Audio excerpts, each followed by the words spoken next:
Broke and starving, I did the unthinkable. I kidnapped Brook Tyler, heir to the Tyler empire. $5,000, I demanded, trying to sound fierce even though my voice trembled. Or I'll take what I want from you. Brook knelt on the floor of my tiny studio apartment, wrists tied behind his back. At first, he looked furious, but when he heard my demand, he burst into laughter. 5,000, he scoffed. That's your ransom? You might as well just take me instead. Turns out he wasn't joking. His wallet held only $500. I took it and ran. Later, in the marble basement of his mansion, he returned the favor, tying me up the exact same way. Before me sat 2 suitcases filled with cash. Ava, he said quietly, voice edged with danger. That's $50 million. He leaned in close, eyes dark. Tonight, I'm the one who gets to take what I want. His laughter still echoed in my head. 5,000? Really? Brook's eyes gleamed as he chuckled, the color rising in his face. You'd have better luck robbing a lemonade stand. My mask of confidence cracked. I stood frozen, heat creeping up my neck. Then, my stomach betrayed me with a loud growl. Perfect. Kidnapper of the year. I hadn't eaten in 2 days. Hunger had pushed me past reason. If desperation hadn't clouded my brain, I never would have gone after someone like him, Brook Tyler, the golden prince of the city. I just hadn't expected him to be so willing. Rich people, it seemed, guarded their wallets more tightly than their pride. He raised an eyebrow, noticing the way I swayed on my feet. Hungry. I nodded weakly, my vision blurred at the edges. Brook sighed, tugging against his bindings before giving up. Fine, he muttered. Let's just get this over with. What? Get what over with? When I didn't move, he tilted his head, impatience creeping into his tone. You don't even know how to check a guy's pockets? His ears turned red. Do I have to walk you through it? Just be gentle. Gentle? I crouched, fingers searching his expensive jeans. The fabric was soft, impossibly smooth, because of course a man like Brook Tyler would have designer everything. He had to be carrying something valuable. Then his body went completely still. His breath hitched. Not there, he said, his voice low and strained. A little more to the middle. I followed instinct, and immediately regretted it. Whatever I touched was hot, solid, and definitely not a wallet. My empty stomach twisted painfully. Between the hunger and the absurdity of the moment, my head spun. He let out a low sound, something between a groan and a sigh, and slumped slightly against me. The scent of him, warm coconut with a trace of almond, filled the air. For a man like Brook Tyler, he smelled distractingly sweet. And just like that, my hunger doubled. I kept searching, my hands moving faster, but Brook had gone completely limp, melting against me like his spine had vanished. It was frustrating enough not finding any money, but now he was making it worse, breathing heavily, his breath brushing against my ear in warm, uneven waves. I slapped his cheek, a bit too hard. What do you think you're doing, pressing up against me like that? His eyes were glassy, his voice rough. Just get it over with, he muttered. Stop torturing me. Right. The ropes must have been cutting into his wrists, making him uncomfortable. I could see that from the way he shifted restlessly, his expression caught somewhere between annoyance and something else. I pushed the thought aside and kept searching. Finally, my fingers brushed against crisp paper buried deep in his pocket. Cash. When I pulled it free, I saw the number $500. It wasn't the ransom I'd asked for, but to me, it was salvation. Enough for rent, food, and a few more days of pretending I was still alive. Without another word, I took the money and bolted. I didn't notice him stumble behind me as I ran, or the look that flickered in his eyes. Part frustration, part something far more dangerous.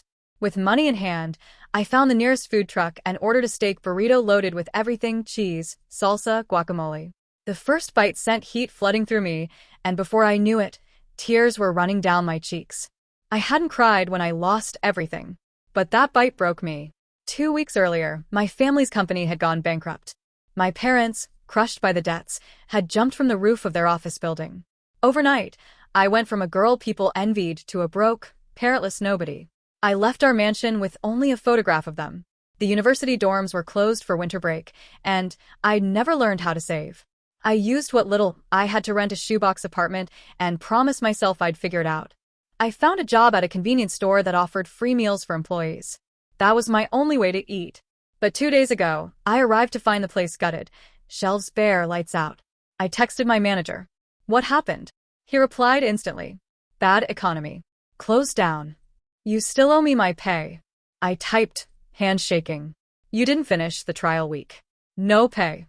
Then he blocked me. Just like that, I was broke again. I spent the next 2 days walking through the city, begging for any kind of work. No one was hiring. Hunger blurred my thoughts, and by the time the sun began to set, I could barely stand. That's when I saw him. Brook Tyler. I'd seen him a few times before, tall, infuriatingly handsome, always the center of attention at those glittering charity galas.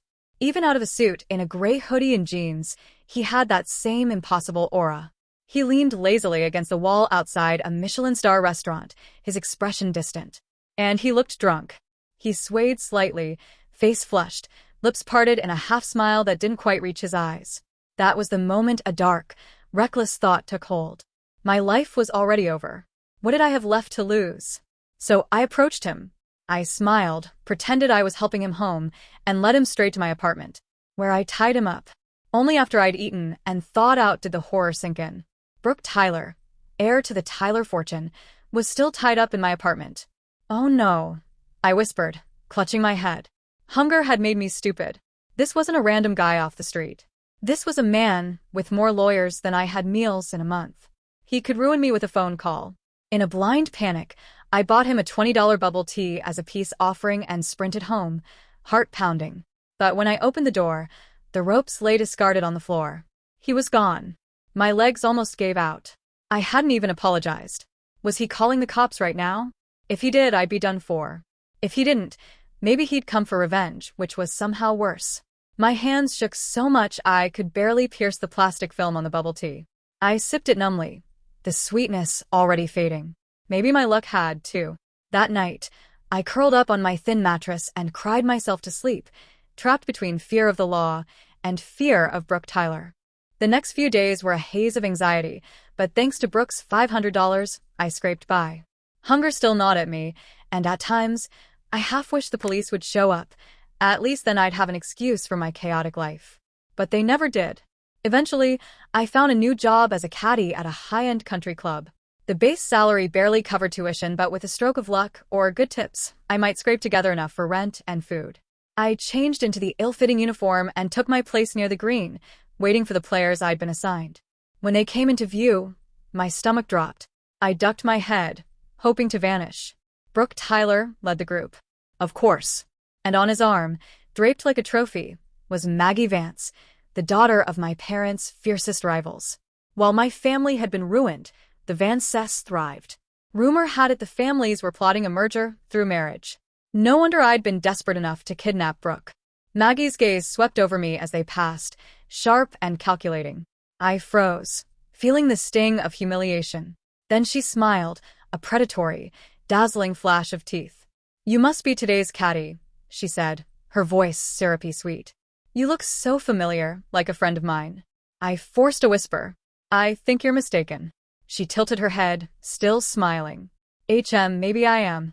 The girl I know would never stoop to this kind of work. In my plain uniform, I was invisible.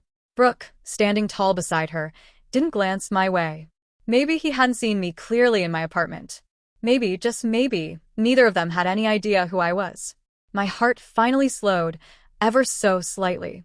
As they played, Maggie made a point of dragging my family into conversation. I heard the Zhou Corporation went under. And Ava's parents, they actually jumped, she said lightly. Has anyone heard what Ava's doing now? Another chimed in. She's working at a convenience store, barely affording tuition, Maggie added, her tone gleeful. Brook barely acknowledged them, focused entirely on his game. But each word landed like a blade.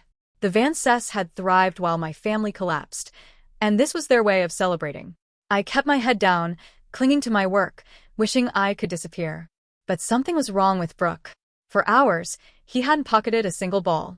One of his friends teased, "What's the matter, Tyler? Usually you're a pro." Yeah, distracted by Miss Vance? I risked a glance and froze as his gaze locked on me, dark and unreadable. I snapped my head down, pretending to adjust a club. A low chuckle slipped from him. "My hands are unsteady," he murmured, smooth and calm but sharp as ice. "And it's not love. Maybe it's rage." A shiver ran down my spine. Did he know? No, he couldn't. He'd shown no sign. I glanced at Maggie, chatting and laughing as if nothing had happened. Maybe Brook's mood had nothing to do with me. Sensing the tension, his friends let it drop and returned to the game. When the game ended, I helped Maggie pack her clubs. She inspected them one by one, and suddenly, one went missing. A limited edition, she claimed, worth more than I could ever dream of. I tried to explain, voice shaking, but she immediately summoned the manager. In the world of VIPs, her word was law. The manager arrived, scowling, and turned on me. "Do you have any idea how much that club costs?" he barked. "We could sell you 1,000 times over and still not cover it." Then he plastered a smile for Maggie. "Miss Vance, she's new. She didn't mean anything. Should we fire her right now?" Panic gripped me. I'd just found this job, my only lifeline. I apologized profusely, insisting I hadn't taken it. But her friends sided with her. No one believed me. Tears burned my eyes. Then Maggie leaned close, voice venomous. "Ava Jo, I never thought I'd see you again." My body froze. She'd recognized me all along. Pretending not to know who I was, she'd mocked my family's tragedy and now accused me of theft when I was at my weakest. Her friends snickered. What else should we expect from the daughter of deadbeats? The apple doesn't fall far from the tree. Brook stood beside her, expression unreadable. Did he think I'd stolen something too? I felt a swell of injustice, and finally, the tears I'd been holding back fell freely. Without this job, I'd starve. "On your knees, and maybe we'll call it even," Maggie sneered. The manager glanced at me helplessly. "Just do it. We can't offend a VIP." I closed my eyes. If kneeling saved me, I'd do it. Then a strong hand grabbed my arm, pulling me upright. The familiar, intoxicating scent of coconut and almond filled my senses. If I remember correctly, a low voice drawled, "We ended that whole kneeling thing ages ago, didn't we?" My heart skipped a beat. That voice. I turned slowly, eyes locking with his. Brook. "Brook. She lost my club. Why are you defending her?" Maggie's tone shifted instantly, from sharp authority to wounded, almost coquettish. "It's just a golf club, Maggie. Do we really need to make a scene over it?" Brook replied, calm and indifferent. So that was it. Cold and distant to me, yet incapable of seeing his fiancée upset. The rest of their friends began making teasing noises, and Brook's hand still rested on my arm. I yanked it free, feeling trapped and suffocated. "But it's worth hundreds of thousands." Maggie pressed, her tone saccharine. "Hundreds of thousands mean nothing," he dismissed her. "Hermes just released that new Birkin that looks like a tiny house. If you want, I'll get it for you." "Oh, really?" "The one reselling for over 2 million, she squealed, and her friends oohed in admiration. Brook merely nodded. With her mood lifted, Maggie turned to me, triumphant. "I'll forgive you this time. Thanks to Brook. Now go." The manager hurried me away, lecturing under his breath. "Ava, a few days here, and you're already causing chaos. One more mistake, and you're out. Do you even know who you're messing with?" I walked beside him like a scolded child, head bowed, just relieved I still had a job. It finally clicked why Brook had laughed when I demanded $5,000, probably like asking him for 50 cents. Emotionally drained, I lingered after my shift, staring at the cobalt sky as dusk settled. The city skyline met the manicured greens, an almost surreal backdrop to my miserable life. And then I saw him, Brook Tyler, standing alone as if waiting. Confused, I spun around, attempting to run. A hand gripped my shirt collar, stopping me. "Ava Jo, running away already? Done playing kidnapper for the day." His cool, controlled voice made my stomach drop. This was it. He was here for revenge. Caught, I froze. Then he released me, circling to face me. "What's with the nerves, Ava?" The moment of reckoning had come. Words spilled out in a rush. "Brook, I'm so sorry. I only kidnapped you because I was starving. I didn't mean to hurt you." He smirked slightly. "Didn't mean to hurt me? Is this your thing? Seduce a man and run away?" "What? Seduce him?" His smile wasn't cruel. And he remembered my name. I didn't. I stammered. "No? Then why do you look so guilty? Like you've seen a ghost. Worse than a ghost. Like staring death in the face." "I'm really sorry about the money. I'll repay you as soon as I get paid." He lifted his phone, displaying his contact QR code. "Add me. You can transfer it then." So much for the golden heir. He could casually drop millions, yet he chased me for 500. Still, considering he could have crushed me, I was grateful. After adding him, Brook asked casually, "Have you eaten?" I realized my stomach gnawed at me again. Mortifyingly, it seemed to happen whenever I was near him. I ducked my head. He chuckled softly. "Hungry?" "No," I muttered, though it was a lie. "Last bus has left. Walking home." Crap. He was right. The club was far from the city, and my options were a pricey taxi or an exhausting trek. I had no choice. His car was a massive G-Wagon. Not a chauffeur in sight. He drove himself. I struggled to climb inside, fumbling and awkward, and met his gaze, amusement dancing in his eyes. "Ava, are you cursing me silently?" I gritted my teeth, internally furious, but kept a neutral expression. "You're so clumsy," he said. "It's your car. It's too high." "I'm not clumsy." "Then you're just short." "Really? Personal insults now?" I said nothing, staring out the window, silently plotting my revenge on this golden brat. "Want to grab dinner?" Brook asked casually. "No, thanks. Just drop me off where I can catch a bus," I replied. I couldn't risk causing him, or his fiancée, any trouble. If Maggie found out, I shivered to imagine how she might humiliate me next. "Ava, why do you always say no?" His voice carried a hint of frustration, softening into an almost embarrassed mumble. "You were the one who started." "Started what?" I asked, confused. He rubbed his nose, flustered. "Nothing. Look, if you don't want me pressing charges for kidnapping, you'll have dinner with me." I blinked. Defiance evaporated. "Of course, Mr. Tyler." Even as I agreed, my mind raced with curses for him and his ancestors.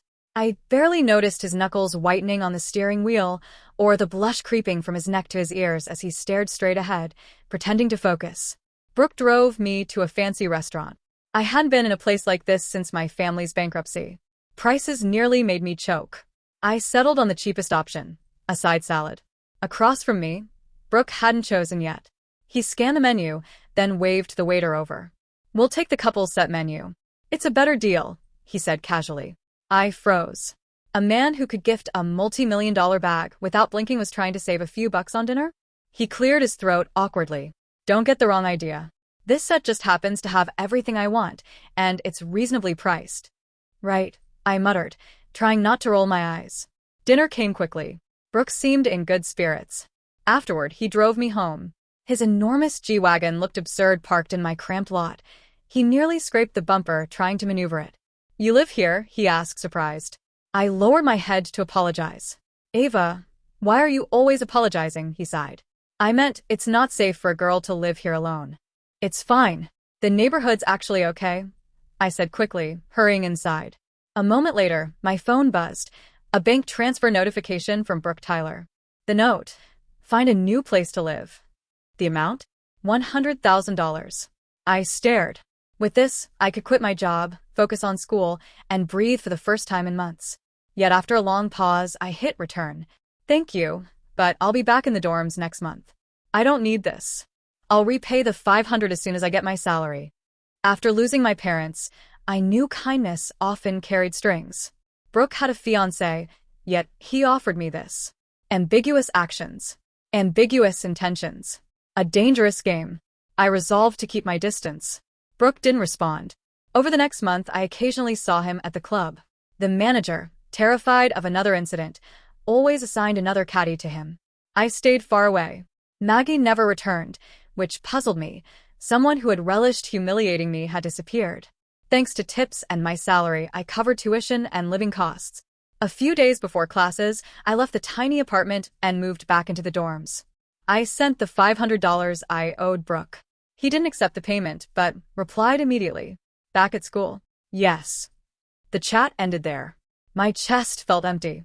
I shook my head, trying to ignore the lingering ache. My life simply didn't belong in their elite world. 2 days later, fate struck again. My professor paired me with a senior, Ethan, for the National Collegiate Business Challenge. A great opportunity. But the moment I submitted our proposal, I came face to face with Maggie. I couldn't fathom why someone from her world would compete in a minor competition like this. I tried to ignore her, but she stormed forward, fury written across her face, and slapped me hard. Before she could strike again, Ethan caught her wrist. "What's wrong with you?" Why are you hitting her? He demanded. Maggie sneered. Why not? She's the little homewrecker who ruined everything. I cradled my cheek. Maggie, what have I ever done to you? Why keep humiliating me? Stop pretending, she spat. You made Brooke cancel my VIP membership at the club. Don't think I don't know. I have no idea what you're talking about, I whispered, stunned. Still innocent? Brooke wants to call off our engagement because of you, you damn fox. She lunged again, but another arm stopped her. Brooke. When she saw him, her rage evaporated, replaced by tears. Brooke, I knew you still cared. Please don't end this. Don't leave me, she sobbed. Ethan, seeing Brooke intervene, looked at my swollen cheek. Ava, are you okay? I'm fine, I said. Brooke's eyes narrowed as he scanned my face. Did she hit you? Her face paled. Did you forget what I told you last time? His voice was icy. But Brooke, she stammered. We're supposed to marry. We're family. How could you let this homewrecker ruin everything? Family, he scoffed, his dark anger breaking through. The Vances? You think you belong in my family? She collapsed in tears. Watching them, I felt exhausted. This was their fight, not mine. I tugged Ethan's sleeve. Ava, she hit you and won't apologize? You're just leaving, he asked indignantly. What choice do we have? We can't offend people like them, I said. Ethan started to protest, but I stopped him. Could you get me an ice pack, please? He nodded and hurried off. Pain radiated across my cheek, not just from Maggie's slap, but from Brooke's words. The Vances? You think you belong in my family? If even the powerful Vances were nothing to the Tylers, then what was I? Since the first gala, I'd been drawn to Brook Tyler. Kidnapping him had been desperate, yes, but also a fleeting moment of impossible desire. Now that dream was over. Ethan returned with the ice pack, thoughtfully wrapped. I pressed it to my cheek and forced a small smile. Thanks, Ethan. A blush crept across his face. He stammered, You're welcome. In the weeks that followed, I threw myself into the project. Ethan and I decided to leverage our design backgrounds, focusing on custom home goods for clients. We launched a small online store and even secured a modest grant from the university. One by one, the other teams floundered. Maggie's project, Bleeding Funds, collapsed early. Meanwhile, our venture gained momentum, steadily climbing the ranks until we were among the top 3. With a month remaining before the final deadline, first place seemed just out of reach. The leading team had a comfortable margin. Then, just as hope was slipping away, a massive order came through. An entire office building needed custom furnishings. The down payment arrived on the last day of the competition. That contract sealed our victory. To celebrate, Ethan and I went out to dinner. Oddly, I led him to the same upscale restaurant Brooke had taken me to and even ordered the same set menu. We talked and laughed, reflecting on the struggles and victories of the past months. Ava, Ethan said softly, I've never met anyone as resilient or talented as you. Would you consider being my partner for life? He produced a bouquet of roses and a small ring. I was about to gently decline when a familiar figure appeared behind him. Brooke. His gaze locked on me, intense and unyielding. I felt as though he'd caught me betraying some invisible trust. The look he gave the couple's menu, then the flowers and ring, was not anger. It was raw, painful disappointment. I dropped my eyes, unable to meet his stare. When I dared to glance back moments later, he was gone. Turning to Ethan, I gently said, I'm so sorry. You're incredible, but I've only ever seen you as a business partner. Together, I know we can take this company to amazing heights. Ethan froze, then let out a soft, self-deprecating laugh. When you brought me here and ordered the couple's menu, I thought, maybe I misread things. He put away the flowers and ring, lifting his wine glass. To our business, then. May it thrive. I clinked my glass against his. The rest of the meal passed in awkward silence. Ethan ate little, excused himself to work, paid the bill, and left. I lingered a bit longer before heading back to campus, forgetting one crucial detail. I am a terrible lightweight.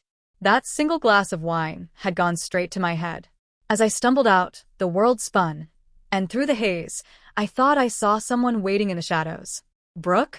Before I could process it, everything went black. When I awoke, I was in a dark room, windowless, with only a single bed. My head throbbed from the hangover. I tried to lift my arm, only to find it chained to the headboard. My feet were bound too. A shadowy figure sat in an armchair. My breath caught. Was I in danger? The figure stood slowly. Heart hammering, I recognized him. Brook. He stepped closer, tilting my chin up so I had to meet his gaze. Ava, he said, his voice low and dangerous. Is this the kind of man you choose? Leaving you drunk and alone. Some of my fear faded, replaced by confusion. Brook, why are you chaining me? What am I doing? His voice trembled with bitter intensity. Ava, do you even care? You touch me, hold me, and then run. Were you less interested in me than $500? He leaned closer, eyes locked on mine. Is that senior of yours all you think about? The audacity stole my breath. He brushed his lips against my ear. Why not consider me instead? Before I could protest, he pressed my hand against his toned abdomen. I've been working out, Ava, he murmured. I yanked my hand back, but his expression darkened. Is he all you want? His voice cracked. Ava, I'll even play second fiddle. I don't care. He flipped on the lamp. Light flooded the room. Before the bed were dozens of open suitcases, stuffed with cash. 50 million, he said. His lips parted slightly. Tonight, you get your way, Ava. I didn't resist. Yet, despite his bold declarations, Brook was surprisingly inexperienced. His touches were clumsy at first, more like awkward nips than confident caresses. His voice trembled in the dark.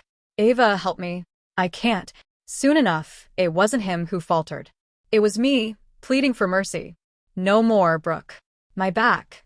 He panted, teasing and insistent. Ava, I've done my research. When a woman says no, she really means yes. The hours bled into one another. Night and day dissolved into a whirlwind of chaos, desire, and frustration.